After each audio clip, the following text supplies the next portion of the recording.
Welcome to Truth Be Told. I'm your host, Tony Sweet. With me now, you have your other host, Captain Ron. And now it is Halloween season, and we are amongst ghouls and the goblins. Today, we're going to talk with author, investigator, and artist Linda Godfrey with over 17 books of strange creatures, phenomena, and people. She is a frequent guest on national television shows and radio shows, and today we're going to talk about several of her books. Just to name a few, we have Monsters Among Us, an exploration of otherworldly Bigfoots, Wolfmen, portals, phantoms, and odd phenomenon. And then we have Real Wolfman, True Encounters in Modern America. The list goes on and on. We have so much to talk to her about. So sit back, relax, and enjoy this Halloween season with the one and only author, Linda Godfrey. Welcome, Linda. How you doing? Hello. We are so excited to have you here. This is another season that we love, is the Halloween season. And many of your books, of course, touch on the mysteries of the dark side. So we love it. We love it. And your latest book, we're going to talk about Monsters Among Us, exploration of otherworldly Bigfoots, Wolfmen, I love that, portals, phantoms, and odd phenomenon. So thank you so much for being here. My pleasure. Thanks for having me.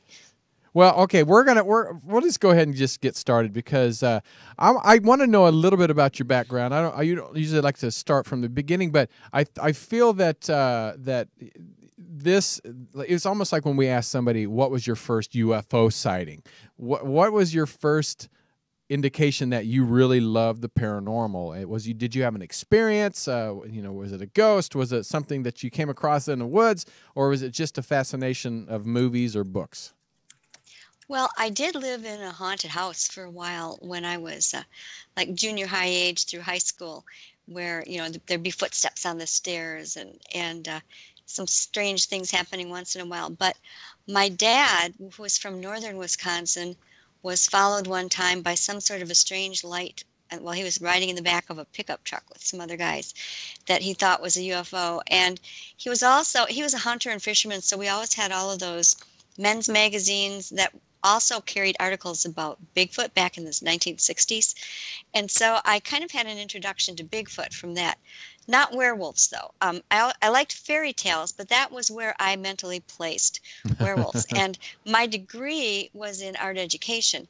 So, and I was also a fine artist. So, right. In other words, I showed in galleries and things like that. So having to spend 25 to 26 years actually of my life investigating these strange phenomena, starting out with something that people called a werewolf, was just not on my playlist originally. I had no idea that I'd be doing this, and it just sort of gradually grew over the years until it kind of turned into what I do now. And we love it. And you've been on, Coast to Coast and many TV shows and radio shows, and so I guess it probably is one of those you like kind of pinch yourself like, this is kind of just a hobby turned into a career. So now Linda's the go-to person for this. People write her from all over the world regarding these things. Yeah, and Captain Ron just said, you are the go-to person for this, and we're both excited to have you here. And now in your latest book, and I want to touch on this because we're both here based in Los Angeles. And could you tell us a little bit about the lost lizard people of Los Angeles? I have never heard this before, and now you've perked my interest. Now I want to go hunt them. It's kind of a fascinating story, and it's back in the first half of the 20th century. It's not an ancient thing, but in Los Angeles, this man actually two men appeared, and one of them said he was an engineer. The other one was supposed to be, I think it was a Hopi chieftain, if I've got that right. And this man had said that he invented a device by which he could look under the soil and see what was there. And that Hopi chieftain had told him there was a lost tribe of the Hopi, and they were called the lizard people. And it wasn't clear whether this meant they actually looked sort of like lizards or whatever, but he said they were different from all the other tribes, and it's like something right out of the Ancient Alien show. They had advanced inventions and things and tools that nobody else ever had at that time. And this was supposed to have been a couple thousand years ago, so it wasn't just recent. So between the two of them, he said they could determine where this lost treasure of the lizard people was. It was supposed to be somewhere under Los Angeles. And it was supposed to have been a huge set of subterranean caverns that they had been able to carve out, not with like hammers and things, but with this special caustic substance that just sort of bored right through the bedrock, and that they were supposed to have been laying aside supplies for some big Armageddon-like apocalypse that was supposed to happen, and enough to keep 10,000 people safe, and also gold and treasures and other things were supposed to be in this caverns. And so the city of LA actually let them dig. They began digging right where this engineer's instrument said these treasures were supposed to be. And by the way, the caverns were supposed to go from kind of diagonally, the head of the lizard. They formed a lizard shape, these caverns, and started up at the LA Public Library. Really? It went from the public library to Elysian Park, I believe. And yeah, so it was quite a big thing, supposedly. But after they dug and dug and dug, they had nothing to show for their efforts. And finally, the city kind of reneged on the permit and took it away from them. So they had to give up. And then I have personally not been able to find out what happened to these two gentlemen after that. Supposedly they just sort of merged into the background of Southern California. And I'm hoping somebody somewhere knows that, because I'd really like to find that out myself. But I really think that the interesting part of all that is this legend of these lizard people, because you hear that, so often in regard to ancient civilizations, that there were these people, they were different than the people who were already here, that they had wonderful machinery, they had understanding of how to make and do things and grow things, and shared that with the local people. And that's what I find the fascinating thing about that particular tale. Well, here on Truth Be Told, we love controversy, we love conspiracy, and now my thought was going to conspiracy. It's like, well, maybe they did find something, and maybe they did shut it down because they didn't want people to know. So one never knows. The Men in Black may have started early. Right. That is true. What's funny is, like you said, I've been here 14 years, and Ron, he's been here longer than I have. I have never heard that story before. Nope. And how did you find out about that? I mean, was it somebody that just, was it an email call? Somebody said, hey, this was an old legend. How did you find out about this? No, I actually found that out doing my own research, because I had like 3 or 4 really amazing stories from Los Angeles, from the LA area. And so I was when I get a report like that, if people talk about something that I can look up and verify, I do that. Mm-hmm. And so I was just kind of digging around in Los Angeles files and came across this thing somewhere. I can't even remember exactly where I found it, but it just sort of caught my attention. And I thought, well, who knows? Maybe this all boils down to the same thing. And the other fact is that there are lots of subterranean areas that we know are under LA. There are several old subway systems. Right. All of the old buildings that used to have steam heat would have giant steam tunnels connecting them to other things. There were sometimes stores, especially in Wisconsin. A lot of towns still have traces of subterranean stores, so that in the winter people could get around, without having to confront all the snow, and just go from basement to basement to basement. And I know LA doesn't have the snow like we do, but I think the same principle holds true. You find, especially during Prohibition, a lot of speakeasies and places like that were using subterranean basement to basement tunnels. So you can find, I really feel if we ever had a real complete picture, if you could take a map of the United States mm-hmm. and then just somehow show all of the subterranean structures that there were under, not just things like military bases or expected tunnels, but all of them, I think we would just be honeycombed to look at it, and that there's a lot more going on under the surface, and I get all kinds of little hints of things that I'm never able to find a lot on. For instance, Minot, North Dakota is supposed to have werewolves in their sewers. Oh, really? Wow. And yeah, that's something I've been kind of looking into and not had a really great agreement on it or witness story that I could tell. But every once in a while that crops up, and I'm wondering, where's that story coming from? Right. Yeah. And I just looked up, I Googled, and there's a lot of stuff. There's a lot of magazines. There's a lot of, the LA Times even talked about the lizard people. And like you said, there's so many things that we don't know. Even here, I'm at Sunset Gower Studios in Hollywood, and this is over 100-year-old studio where many TV and film were made. But there is an underground tunnel that they told me about. They said they will not let anybody go down, and apparently it goes from here all the way down to Paramount Pictures, which is wow. I know I didn't know anything about that either. So that they said it's they said they won't let anybody down there. So like you said, there's always stuff that you never know.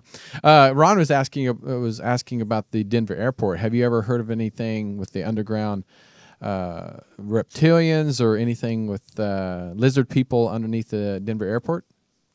Well, I've heard about it, but it isn't something that I've done a particular investigation on myself. But yeah, I've certainly read about that. And it seems like just about every sort of air base has some kind of underground tunnels or workrooms or something in it. We have one in southern Wisconsin. Don't laugh. It's called Bong Air Force Base. I didn't promise I wouldn't laugh, so I had to laugh. So yeah, and it's named after a World War II hero named Richard Bong, who had just an amazing war record. And they took this area. It's now a nature area, but it was going to be an active air base. And they had huge tunnels underneath and huge subterranean caverns and things like that. And just the day before, they had it all done, and just the day before they were going to lay all the concrete for the runways, somebody put the kibosh on the whole project, and it just stopped.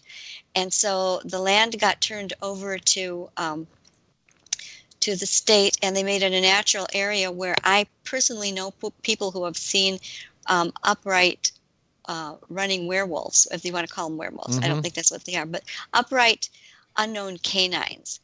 Several of them seen there. I know another person who has seen a black panther, and I personally know people who've been in those tunnels. They were just sort of open and unregulated for a number of years before anybody caught on that a lot of local people, they're over near Racine, which is going toward near Lake Michigan.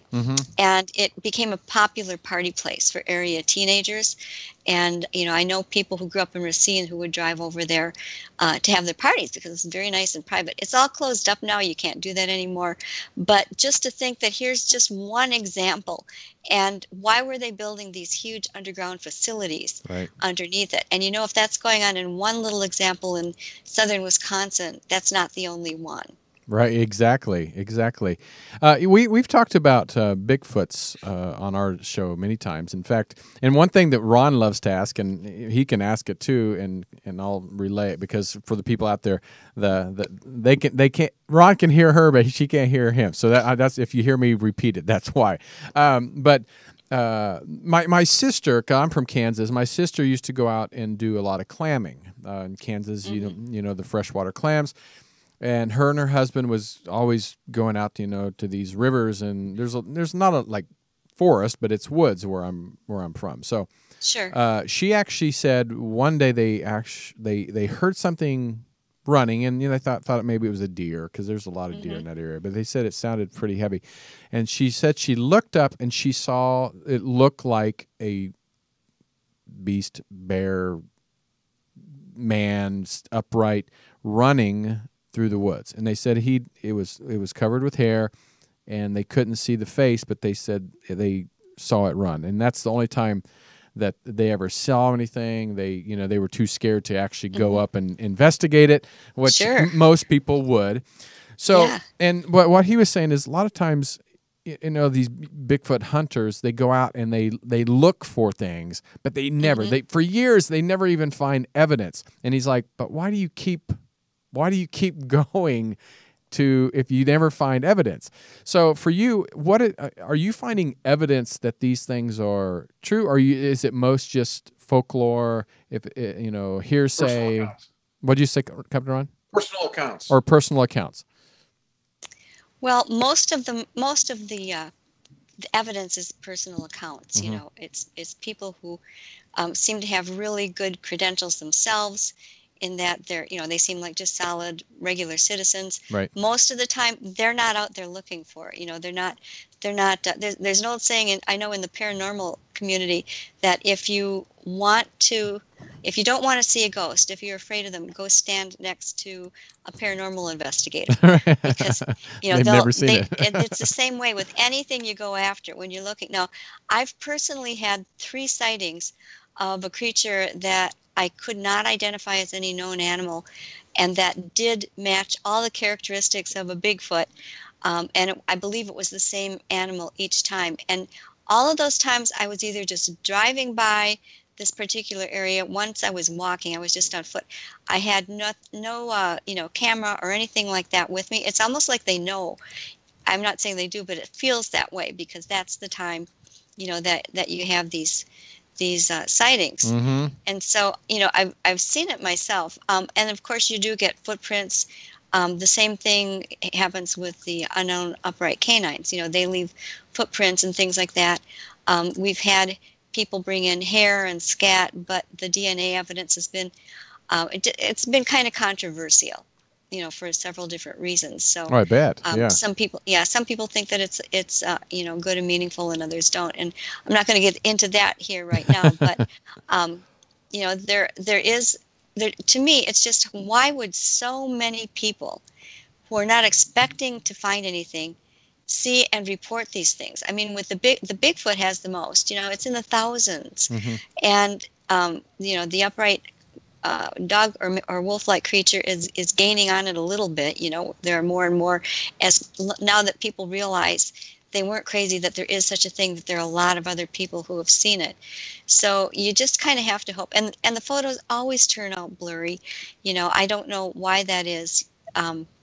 Yeah, people that I wonder that all the time. It's like, especially with technology now, it's like, they take amazing pictures, but it's always a UFO or a sighting of Bigfoot. It's always like, what were they running? I mean, the people running? Right. They're always so blurry. And sometimes, I'll get, somebody will send me a picture, and it'll be this kind of black blob, and I'll say, well, I believe that you really saw something, but the photograph just doesn't confirm it. And either the person moved, and remember, this is usually if you see something like that and you get the camera up to your face in time to aim and take a shot of it, mm-hmm.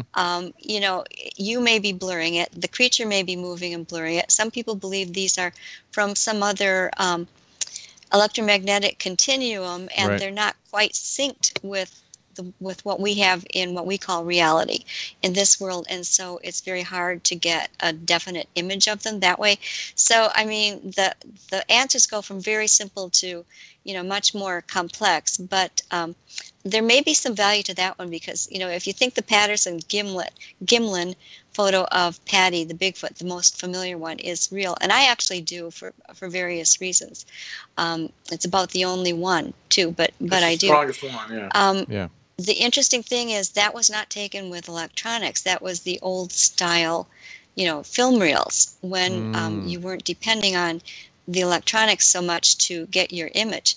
And it's very clear, what's on there. It's not the old, blobsquatch, as they like to say. I love that. But I do have to mention too that I've been doing this for 26 years, since my first article that I wrote, titled "The Beast of Bray Road," telling about Elkhorn, Wisconsin's kind of monster flap back then, came out. And it took me until 5 years ago before I really had those Bigfoot, which I believe they are, incidents, and started having experiences with them now and then. Now, do you go into this and that's one thing I love about Ron being a part of Truth Be Told, is because he's a very healthy skeptic.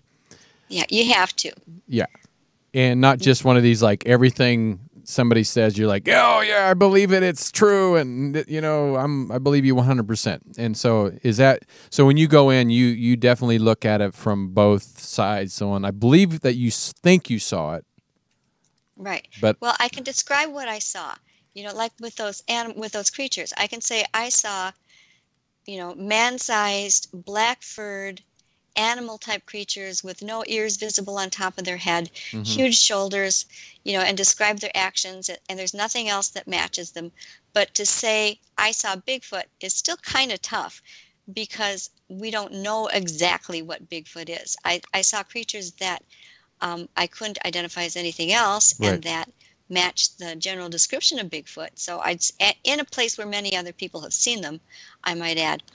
So, it fills the bill as far as being a credible report. Also in daylight. They were all in daylight and from fairly close, so I'm pretty sure what I saw. But as far as having actual evidence that, you can lay on the table and say, okay, here it is. Now everybody, the mystery's done. It's right. this, we haven't seen that yet, in my opinion. And that was one of the questions Ron was going to ask. That he goes, "What does she think is the strongest case for a werewolf or a dogman?" Yeah, and I don't again know if it's any one case, but it's the preponderance of cases. You could have one person who might see something like that, and if they were the only person on Earth who had ever seen it, let's say somebody saw something that looked like a three-headed ostrich with bare feet, like as in a bear, not bare feet, right.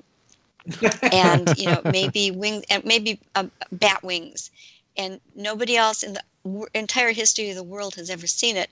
They could have the best description, the footprints, and everything, and people would still feel they would want to corroborate it with some other matching thing, So I don't know if there's any one particular, other than the Patterson-Gimlin film, but of the people who are eyewitnesses, there are some that are really tops in my book, just from getting to know them, and usually when I talk to somebody, they'll often start with an email, and we'll have an email conversation back and forth.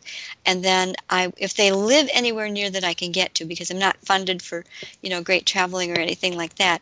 But if they live where I can get near to them, I'll go visit them in person. There was one couple in the Monsters Among Us book that I interviewed in person 3 times and took my husband with as a truthometer. Because he's very good at that for one of them. And, just salt of the earth people. You can't imagine why anybody would make something like that up. But I think of the Holy Hill Bear Wolf witness, which has gotten to be well known. He's been on a couple of national TV shows.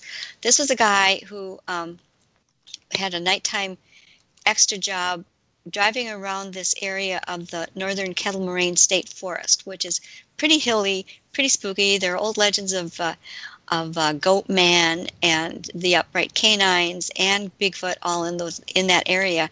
And he's driving late at night, and he was contracted by our Department of Natural Resources, and he sees this deer that is not on his contract list for the night. So he had to stop, park, put all the lights on his truck. He had, cab lights, top of the cab lights, rear bed lights, had them all on so he could see what he was doing. Load that deer onto the back of his pickup, and then he has to fill out this form. And while he's sitting there filling out the form, the truck goes ka-womp like that. And his head kind of snapped up, and he's thinking, what's that? It must be wind. And then he realizes there is no wind, and then there's another ka-womp. And at that point, he looked in his huge side rearview mirror and sees this creature that he said it had the head of a wolf, except it was a little wider, and it had what looked almost more like it was broad through the chest, much more than like a canine is. And it was reaching its clawed hands or fingers or whatever you want to call them. They were elongated, and he could see long claws on them toward this deer that he had just thrown in. And he said his instincts just lit up. And now this guy he's a hunter and outdoorsman. He's about 6'2". He's, not any kind of a little Scaredy cat. His foot hit the accelerator, and he zoomed off, went a couple miles, stopped, sat there breathing, and he realized he had heard two sounds. One was like a muffled thump. One was a metallic clang, and he knew that the muffled thump was that deer coming off of the pickup bed and hitting the road, and the clang was his ATV ramp that he used to help get heavier deer up onto the truck. And, you know, he wasn't wealthy. He turned around and went back. There was no sign of anything. And this guy, I've known him, this was, you know, several, maybe 9 years ago, something like that this happened. And he in that time has become a businessman. He had his own outdoors magazine, just salt of the earth. I met him and his wife both and spent time with them.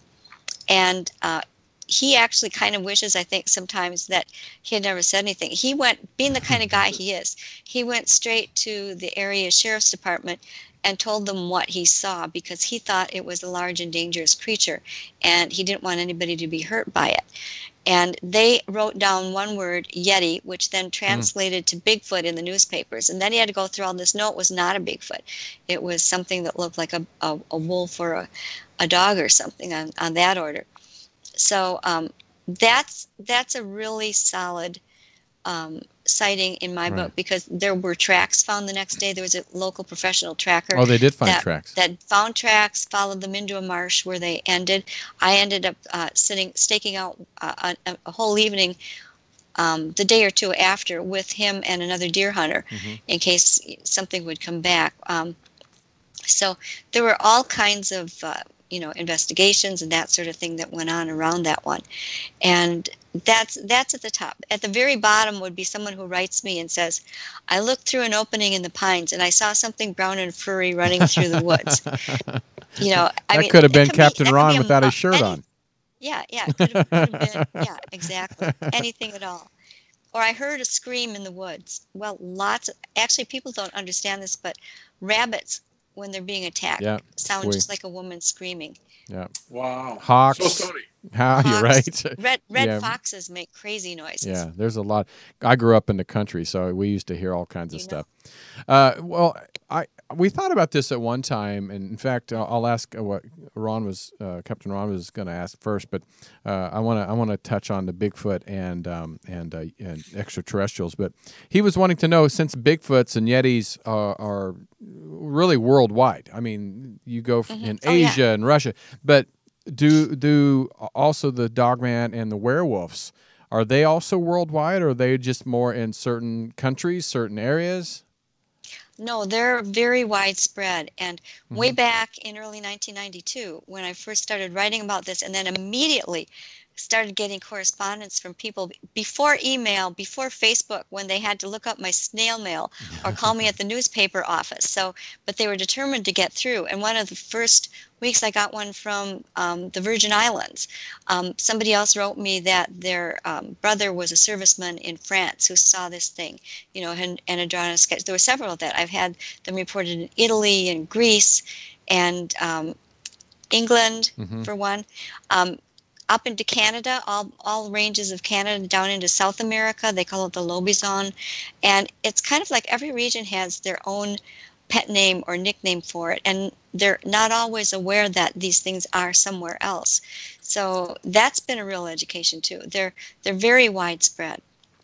All right. Well, this is such a fascinating topic, and we are having a great time with Linda Godfrey. I mean, 17 books. I'm sure she has many more in her. Are you working on another one? Are you working on another one? Yes. She's like, oh yeah, always. Yeah. But we have to take a quick break. We have a sponsor that we got to pay a few bills. But this is Tony Sweet and Captain Ron. We're talking with author and investigator Linda Godfrey. You can go to her website, lindagodfrey.com, or go to Amazon. Pretty much anywhere you can pick up books, I'm sure you can pick up her books. When we come back, we have more to talk about right here on Truth Be Told, so don't go anywhere. Be right back. Have you ever thought you'd like to buy and sell houses but didn't know how or where to begin? Do you fear your job is in jeopardy, or is your business income reduction keeping you awake at night? We're in the best time in 25 years to make a fortune in real estate without using your money or credit. My name is Ron LeGrand, and I've taught 500,000 people to do just that and personally bought hundreds of houses myself. If you'll call 800-970-6155, 24 hours, and leave your information, I'll send you the first 500 callers my hot new CD, Foreclosure Fortunes, and my best-selling book to help you get started absolutely free. I'll show you how to build a six-figure income part-time with no previous experience and no license, even if you're a busy professional. Call 800-970-6155, 24 hours, and get my new book and CD free. That's 800-970-6155. Take your life back and make this your best year ever. Call 800-970-6155 now. All right, we are back. This is Tony Sweet and Captain Ron of Truth Be Told. We're here with Linda Godfrey, an amazing paranormal and just a great writer all around. I mean, she keeps you on your toes and definitely makes the Halloween season even better. So thank you, Linda, for being on Truth Be Told. One thing that we touched on about a year or so ago, we were talking to someone that had written some books about Bigfoot. And we, since we're Truth Be Told and we talk about UFOs too, but have you ever thought about Bigfoot and UFOs there's a connection? Because I know sometimes they say there's a lot of UFO sightings around where Bigfoot are being sighted. Have you heard that? And what's your thought on that? They're always in their stills. Yeah, that's something that people ask me fairly often. Mm-hmm. And there are some sightings in all of the Bigfoot lore where people have actually seen furry, upright creatures either coming out of a UFO or in a nearby vicinity. And in my latest book, Monsters Among Us, that was one thing. I said, okay, here are a number of sightings, and wherever I've got a date that I can go and, plug into some type of information, I'm going to look up what other anomalies were near it. And I was looking up solar flares, phases of the moon, nearby UFOs, other strange creatures that were seen. And I was surprised at when I really went and looked. And, there are two different large UFO organizations online that you can go and look up by date. And we have the Bigfoot organization too, and other, various sites where you can find things. And there were, I actually was surprised to find seemed to be more connection with solar flares than there were with any phase of the moon. Really? And the most often, the most frequent phase of the moon was not the full moon, but like a 3/4 size moon was most often when I could find the right, date to be able to correlate that. But I have one really spectacular, prolonged Bigfoot sighting that occurred in Chicago, not very far from O'Hare Airport, that I really dug into. And again, this is a retired math teacher. It was a person that I went and met in person, walked the area with him where he was actually chased by a Bigfoot that swam the river to get where he heaved rocks at him and then chased him down the bicycle path that he was going on. And, it completely changed his life, knowing that these things were there, but he never had really known, where to go with it. Mm-hmm. But when I went and looked, I also found in one of the one of the UFO sites, that there was quite a good UFO sighting made in the twilight hours, right about that same date, maybe at most a couple of miles away, by two young men who together saw a UFO hovering over some power lines and watched it kind of scoot along the lines. And a lot of people have hypothesized that UFOs are drawing power from those lines because they're so often seen. And actually, so are Bigfoots and the upright canines are often seen loping along these openings in forests where the power lines run. And some people say, well, it's because they're getting power. But then I put my reporter's hat on. I always try and play my own devil's advocate and say, well, maybe it's just because they're not stupid and they won't run through brush when they got a beautifully cleared area, that they can take instead. Right. That definitely makes sense. Yeah. That makes sense. I find it fascinating because we definitely I've heard evidence that there's a lot of the correlation between UFOs and Bigfoot.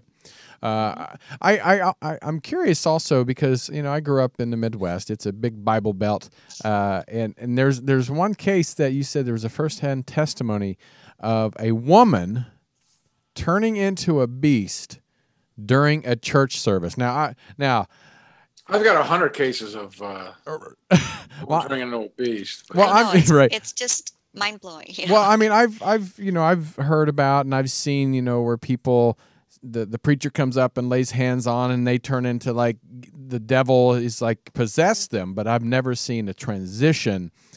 So could you explain this testimony and where was this at? Yeah. Well, this was in Northern Illinois, and these sort of transition type things are really quite rare. They don't occur often in the general reports that I get. But again, this Monsters Among Us was the book where I said, I'm going to put all of these types of things that I might weed out normally because they're just too out there. They're going to go in this book, and they did. And this is the one that I meant, that I went and interviewed these people 3 times in person. Everything they told me, and they had, quite a bit of detail between the two of them. Nice middle-aged couple. He was a decorated Vietnam veteran. Just great people, and everything they told me checked out to the smallest detail. And when you say beast, that's probably much more apropos than saying werewolf or something like that. It had a wolfish body. Now, I have to explain, they were sitting in a small church, which, by the way, is no longer there. I omitted the name of the town, and even if you went there, the church itself is not there. I don't know why, but it's not. They were sitting in a U-shaped pew right in the very front, and she was the only other person on that pew. So she was almost across the straight across from them, and their 2 teenage children were with them as well. And the whole family saw it. Not many other people did, because it was at the point where the sermon had ended. The pastor had stood up and took his Bible and was going down for the praise section of the worship service to sit with his family. And it was just as he did that this nondescript woman, they could barely even describe her. She just had no memorable features, really. But she stood up, screamed, and as she did, she instantaneously took on the form of kind of a wolf-like creature covered with gray fur. It was like her clothing didn't stretch and break like they show in the movies. Right. It was just subsumed by this fur. And instead of it had paws on the front limbs, but the back limbs were hoofs. They could see it very well. And it stood there and was the pastor immediately held his Bible out as sort of a defense, and kind of rebuked it. And it stopped it for a minute, and several very brave church ushers were up there in front and took it down, whatever it was, onto the church pew. And after that, at that point, it changed back into the woman, whom they kind of half dragged, half carried, out from the front of the church. And because people were looking in their hymnals and they were kind of distracted at all, a lot of them who didn't have such a good vantage point, saw it quite as well. But the husband and wife said everybody was kind of whispering, like, did you hear that? Did you see that? And trying to figure out what it was. And then after that, it was not spoken of. Really? No one wanted to talk about it, and it was just kind of done with. There were a few poltergeist-like activities that happened in the church after it. And this couple, of course, thought, that it was, on the demonic side, whatever that means. But it was one that I really thoroughly researched, and they also both signed affidavits, that according to the best of their knowledge, everything they told me was true and factual, signed their names and dates. So it's as much as I can do. I can't administer polygraph tests. They're quite expensive. Yeah, I'm sure. To everybody. But I was able to go on site. It wasn't that far, a couple hours from where I live. So I was able to do that. Can you? I don't know if you know the history of werewolves, but how far back that are the folklore or stories that? How far back do werewolves go that we know of? I know Bigfoot go back millennials, but is also where did it start, and what do you think? Who do you think they are? Are they human beings that got cursed, or are they just happen to be another life form that happened to come to this world? I mean, what do you think? Where did they come from? How far back they go, and who are they? Well, I don't think that all things that look like wolves or dogs standing up are probably the exact same thing. There may be many more types of things that find it convenient to mimic a form or a look like that. And as far back as it goes is as far back as human civilization goes, wherever we start having a record of art, whether it's storytelling or depictions carved in rocks or, paintings like the Egyptian tombs, you start seeing these blends of animal and man. The Egyptian painted tombs and wall decorations are one of the easiest. If you think of the Anubis with the long, tall black ears, the jackal had, he was considered the god of the underworld for the Egyptians. And you can go back farther than that into the Sumerians and earlier, where we've got pictures of birdmen and other types of man-animal creatures. And honestly, when we get that far back, we don't know what those people really thought they were. Were these their priests that were depicting them? Some of the depictions in the Egyptian artwork, for instance, are actually priests wearing masks of these animals. That it's sort of a transformative thing. On the other hand, within the Native American communities, there are at least 3 different things that could produce such a look. One would be a shaman or a medicine man who's turned down a dark path that can actually transform his, not his physical body necessarily, but his astral body to either project it over himself to look like such a creature or maybe send it out from him. There is also their idea of something that is an actual creature here on Earth, but it's from originally another place, the spirit world, another dimension, whatever you want to call it, and can get back there once in a while. So when it's here, it's flesh and blood. It needs to eat. It needs to catch deer, whatever. But then it can sometimes be seen in the transitional stage when it's leaving, and that's where you get footprints dropping down into the snow in the middle of a field that didn't come from any obvious place, that kind of thing, or people seeing them disappear. And they say the same thing is true of Bigfoot. And then there's another thing that it's pure spirit that is created as sort of a guardian figure that is set to show itself when certain sacred grounds are disturbed. So that's 3 different types just within Native American ones. And I'm sure that there are other examples that I don't personally know. So there's that. And then right from the beginning, I've tried to find a natural wolf or wolf-dog hybrid that would be out there running around on its hind legs, because a huge number of the sightings, a huge percentage, don't depict anything supernatural other than that these guys are running on their hind legs, which any mammal can be trained or motivated to do. They'll do it in the wild usually only if they've injured a front limb, but I don't hear that the limbs are injured or that there seems to be anything wrong with most of these. And they'll say they can run beautifully on their hind legs and drop down to all fours, or vice versa. So they still have the ability to be on all fours. But I also, every time I get a chance, I interview naturalists, zoologists, people who do wolf studies, and I've never found, although I ask them, do you ever find this behavior in the wild? Because, they're collaring and tracking with radios so many wolves because they're keeping track of the wolf herds and making sure they're stable, and riding over them with helicopters and drones.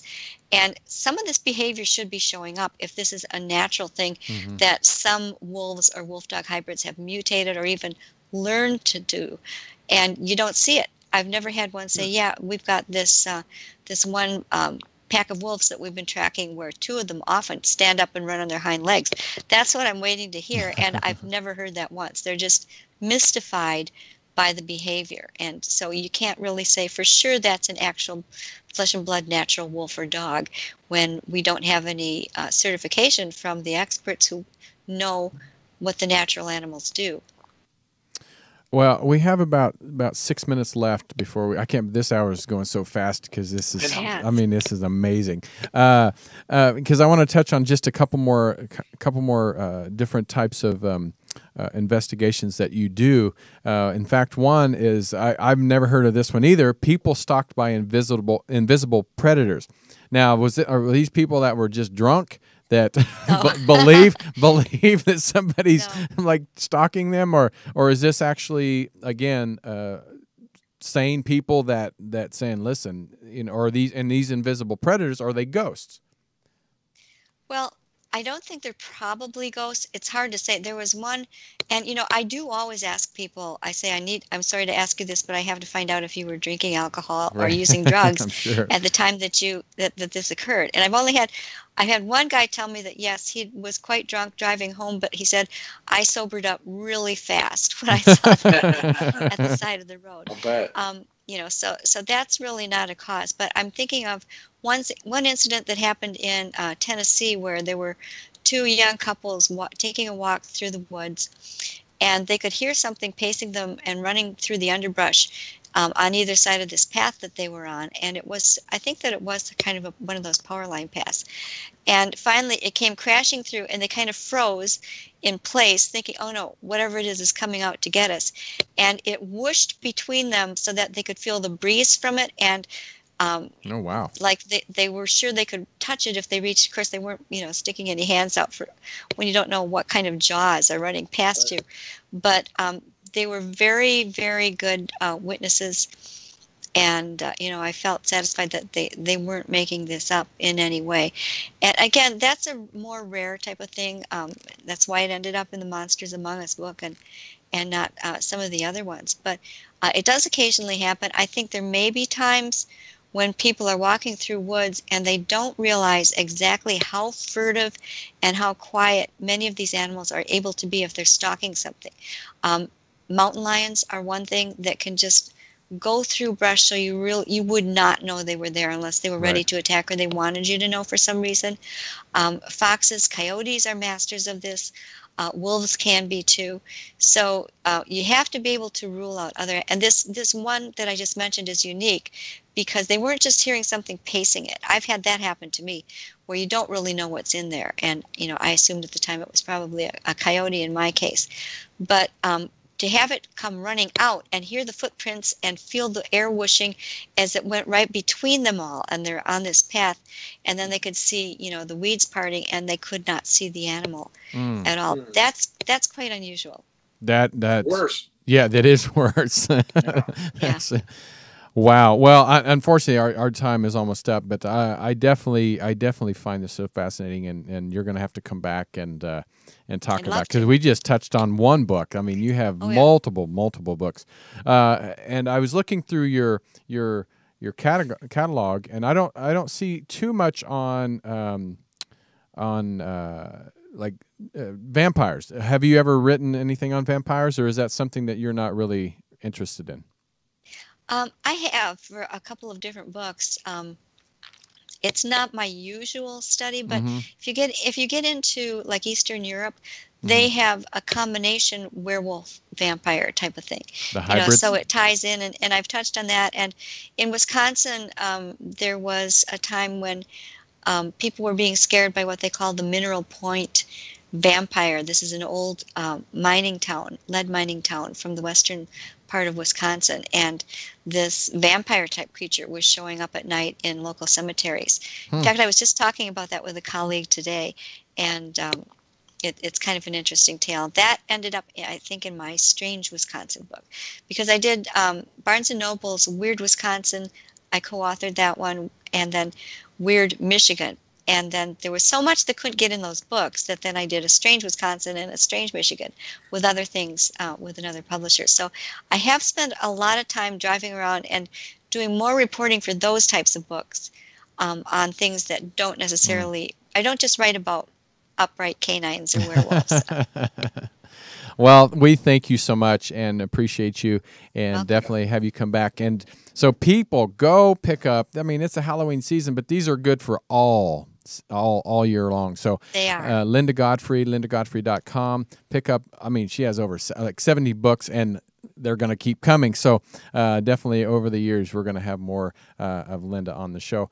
But we want to thank you guys. Please, if you like what you see, please subscribe right here below us. That's going to be on our YouTube channel. And if you want to share this, I mean, this is a Halloween season. Well, let's get some people a little little fright and little going, get their blood going. So definitely we'd love to have you share. Go to truthbetoldwebtv.com. Check out all of our upcoming guests. We have some great guests coming up. Eric Von Danigen's coming up. We have him back calling in from Switzerland. We love him. So, but until next time, I'm Tony Sweet, Captain Ron on the other side in Texas, and Linda Godfrey. So until then, see you next time on Truth Be Told.